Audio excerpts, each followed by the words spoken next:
वट सावित्री व्रत कथा। एक पौराणिक कथा के अनुसार मध्य देश में अश्वपति नाम का एक धर्मात्मा राजा राज करता था।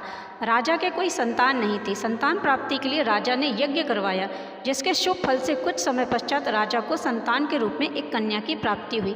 राजा ने कन्या का नाम सावित्री रखा। जब सावित्री विवाह योग्य हुई तो उन्होंने धुमतसेन के पुत्र सत्यवान को अपने पति के रूप में वरण किया। सत्यवान के पिता भी राजा थे, परंतु उनका राजपाट छिन गया था, जिसके कारण वे लोग गरीबी का जीवन जी रहे थे।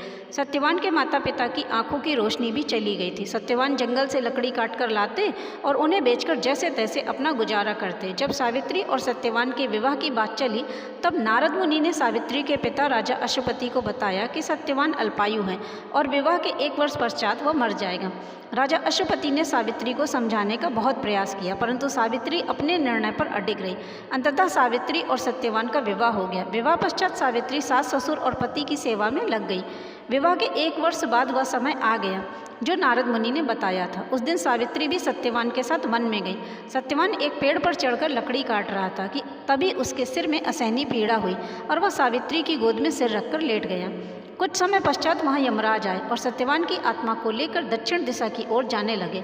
पतिव्रता सावित्री भी उनके पीछे चलने लगी। यमराज ने सावित्री से कहा, हे पतिव्रता नारी, जहाँ तक तुम अपने पति का साथ दे सकती थी, वहाँ तक तुमने अपने पति का साथ दिया।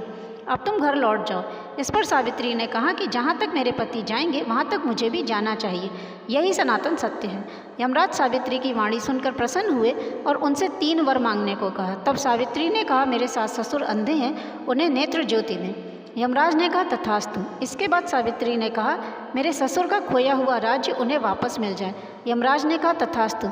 इसके बाद सावित्री ने तीसरा और आखिरी वर मांगा कि मैं सत्यवान के 100 पुत्रों की माँ बनना चाहती हूँ। यमराज सावित्री की पति भक्ति से प्रसन्न हुए और कहा, तथास्तु। इसके बाद मजबूर होकर यमराज को सावित्री के पति सत्यवान के प्राण लौटाने पड़े। सावित्री वहाँ से दौड़कर जब उसी वटवृक्ष के नीचे लौटी तो देखा कि उसके पति सत्यवान के मृत शरीर में जीव का संचार हो रहा है। कुछ देर में सत्यवान उठकर बैठ गया और इस प्रकार से सावित्री ने यमराज से अपने पति सत्यवान के प्राणों की रक्षा की।